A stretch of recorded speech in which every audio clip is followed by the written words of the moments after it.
दोस्तों, जब भी आप अपनी हेल्थ पॉलिसी के साथ किसी ट्रीटमेंट के लिए हॉस्पिटल में भर्ती होने जाते हैं, तो दोस्तों सबसे पहले जो टीपीए डेस्क होती है या बिलिंग टीम होती है हॉस्पिटल की, वो आपसे पूछती है कि आपके पास इंश्योरेंस है या कैश पेशेंट है। तो अगर जब आप उसको बताते हैं कि आपके पास इंश्योरेंस है, तो सबसे पहले वो आपकी हेल्थ पॉलिसी मांगते हैं, साथ में आपका एक आईडी प्रूफ मांगते हैं। उसके बाद वो पेशेंट को इन्वेस्टिगेट करते हैं और इन्वेस्टिगेशन करने के बाद उनको एक अंदाज़ा होता है कि इस पेशेंट को ये बीमारी है और इसमें इतना खर्चा आएगा।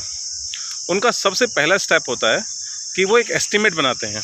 एक एस्टीमेट बनाने के बाद वो आपकी इंश्योरेंस कंपनी को भेजते हैं कि ये फ़लाना आदमी इस बीमारी के साथ हमारे पास आया है और इस आदमी को हम 4 दिन या 5 दिन हॉस्पिटल में रखेंगे और इस आदमी के ऊपर इतने का खर्चा आएगा, काइंडली आप हमें एक अप्रूवल दे दीजिएगा। हॉस्पिटल का सबसे पहला काम ये होता है। जब हॉस्पिटल ये अप्रूवल के लिए भेज देता है और पेशेंट का ट्रीटमेंट स्टार्ट कर देता है, तो कई बार क्या होता है कि हॉस्पिटल को इजीली प्री अप्रूवल मिल जाती है। इंश्योरेंस कंपनी बिना किसी इफ एंड बट के, जब इंश्योरेंस कंपनी को लगता है कि ये बिल्कुल जस्टिफाई है जो चीज़ें इन्होंने भेजी हैं, तो वो बिना किसी अप्रूवल के 10%, 20%, 50% तक अप्रूवल आपको दे देती है और आपका क्लेम रजिस्टर होकर ट्रीटमेंट चालू हो जाता है। लेकिन दोस्तों, कई बार क्या होता है, इंश्योरेंस कंपनी को अगर ये लगता है, क्योंकि वहाँ पर भी डॉक्टर्स बैठे हुए हैं, ऐसा नहीं कि हॉस्पिटल में डॉक्टर्स बैठे हैं और इंश्योरेंस कंपनी में डॉक्टर्स नहीं बैठे हैं, इंश्योरेंस कंपनी में भी डॉक्टर्स बैठे हैं। जब भी कोई पेपर इंश्योरेंस कंपनी में जाता है क्लेम के लिए, तो वो वहाँ पे डॉक्टर्स उसको चेक करते हैं कि क्या ये क्लेम जेन्युइन है या इस क्लेम में जितने पैसे की डिमांड की जा रही है, क्या वाकई में इतने पैसे लगते हैं इसके अंदर। अगर उनको लगता है कि क्लेम जेन्युइन है और इसमें इतने पैसे लगते हैं, तो वो प्री अप्रूवल ईजिली भेज देते हैं। लेकिन अगर कई बार उनको लगता है कि नहीं, इसमें अभी हमें कुछ डाउट है, हमको कुछ क्लैरिफिकेशन चाहिए, तो वो एक क्वेरी लगाते हैं हॉस्पिटल के लिए कि हमें फर्दर और डॉक्यूमेंट्स प्रोवाइड कराइए। अगर कई बार क्या होता है, उस टाइम में पेशेंट को लगता है कि मेरा क्वेरी क्यों लग गई, मेरा डिनायल क्यों आ गया, वो डिनायल नहीं होता है। आप कभी भी अगर उस क्वेरी लेटर को पढ़ेंगे तो उस पर लिखा होता है कि उन्होंने हॉस्पिटल से कुछ एक्स्ट्रा डॉक्यूमेंट मांगे हैं या कुछ क्लैरिटी मांगी है कि इसमें ये नहीं, ये चीज़ दीजिएगा, तब हम इसको अप्रूवल करेंगे।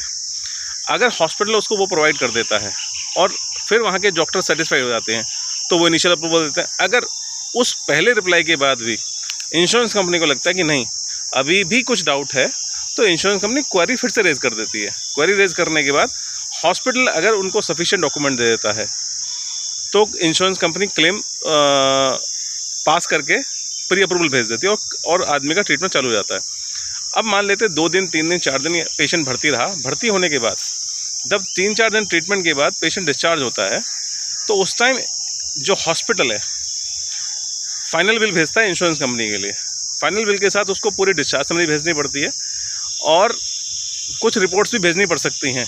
ये डिपेंड करता है कि अगर मान लो उन्होंने जो फाइनल बिल भेजा, अगर वो बिल क्लियर है, उसमें एक एक चीज़ खोल के लिखी हुई है, कहीं कोई मिसलेनियस चार्जेस, अदर चार्जेस के नाम पे चीज़ें छुपाई गई नहीं हैं। हॉस्पिटल भी बहुत बार गड़बड़ करता है। अगर हॉस्पिटल ने बिल बनाते टाइम कुछ चीज़ें मिसलेनियस चार्जेस के लगा के और एक मोटा अमाउंट चार्ज कर लिया, अब इंश्योरेंस कंपनी को कैसे पता कि मिसलेनियस चार्जेस क्या है या अदर चार्जेस क्या है, तो वहाँ पे इंश्योरेंस कंपनी क्वेरी लगा देती है। अब उस टाइम पे कस्टमर को ये लगता है कि यार इंश्योरेंस कंपनी हमारा क्लेम क्यों पास नहीं कर रही है। अरे भाई, समस्या ये नहीं है कि इंश्योरेंस कंपनी क्लेम नहीं, इंश्योरेंस कंपनी ने आपका इंश्योरेंस किया ही इसलिए है कि वक्त ज़रूरत है आपको पैसा दे सके, आपकी हेल्प कर सके। लेकिन वहाँ पर हॉस्पिटल वाले इंश्योरेंस कंपनी की क्वेरी जस्टिफाई नहीं कर पा रहे हैं, उसको नहीं दे पा रहे हैं जवाब कि हमने ये अदर चार्जेस इस चीज़ के लगाए हैं या एक्सवाइजेड कोई भी रीज़न हो सकता है। तो उस टाइम पे कस्टमर इरिटेट होता है और कस्टमर का इरिटेट होना जायज़ है, लेकिन गलती सिर्फ और सिर्फ हॉस्पिटल की होती है। अगर हॉस्पिटल एक एक वर्ड का रिप्लाई जेन्युइन तरीके से इंश्योरेंस कंपनी को देता है, तो कभी भी किसी कस्टमर का क्लेम रिजेक्ट हो ही नहीं सकता।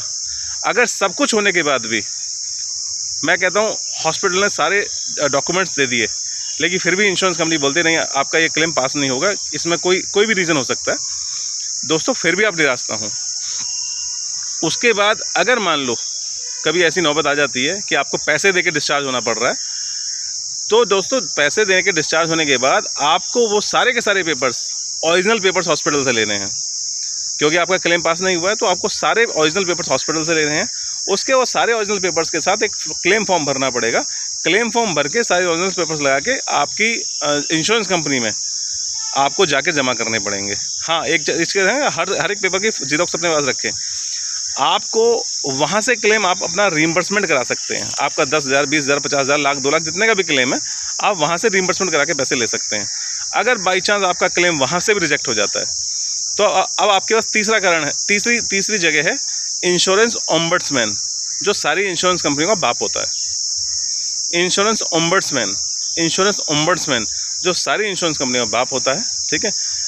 इंश्योरेंस ओम्बड्समैन में जाने का सिर्फ 2 स्टेप के बाद जा सकते हैं।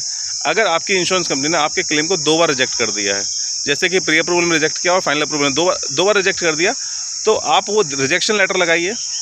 पूरी की पूरी फाइल जो आपने अपनी इंश्योरेंस कंपनी में सबमिट की थी, वो फाइल एज इट इज़ जाके ओम्बड्समैन में लगा दीजिए। वहाँ पे फ्री ऑफ कॉस्ट, 1 रुपया नहीं लगता दोस्तों, ध्यान रखना, किसी दलाल के चक्कर में मत पड़ना।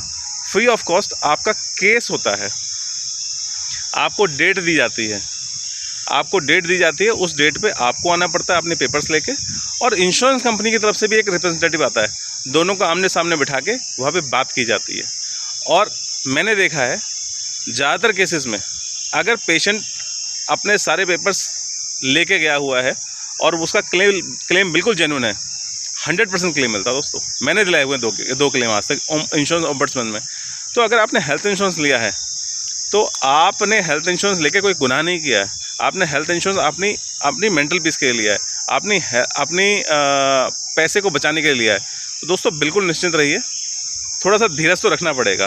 कभी कभी ऐसा हो जाता है कि इंश्योरेंस कंपनी क्लेम नहीं दे पाती, क्योंकि लेकिन उसके पीछे इंश्योरेंस कंपनी की कोई गलत नीयत नहीं होती है। वो नीयत कहीं ना कहीं हॉस्पिटल किसी भी की भी गलत नीयत नहीं है, बट होता क्या है, इंश्योरेंस कंपनी कुछ पूछ रही है, हॉस्पिटल कुछ और जवाब दे रहा है। अब इंश्योरेंस कंपनी को पता है कि मैंने इस कस्टमर से 20, 30, 50,000 रुपये लिए हैं, लेकिन मुझे इसको 2 लाख, 4 लाख देने हैं, ठीक है। और इंश्योरेंस कंपनी तब तक क्लेम नहीं देगी जब तक वो अपने आप सेटिस्फाई नहीं हो जाएगी कि ये क्लेम जेन्युइन है, ठीक है। तो दोस्तों इंश्योरेंस लिया है तो घबराने की बिल्कुल ज़रूरत नहीं है, आराम से ट्रीटमेंट कराइए, ठीक है। और ये सारे रास्ते खुले हुए हैं, सारे रास्ते कस्टमर के लिए खुले हुए हैं। पहली चीज़ तो हो गई, आपको हॉस्पिटल में कैशलेस हो जाएगा। अगर वहाँ से नहीं होता है तो आप रीइंबर्समेंट में जाइए, रीइंबर्समेंट नहीं होता है तो ओम्बड्समैन में जाइए, आपको क्लेम मिलेगा और 100% मिलेगा, ठीक है दोस्तों। जय श्री राम।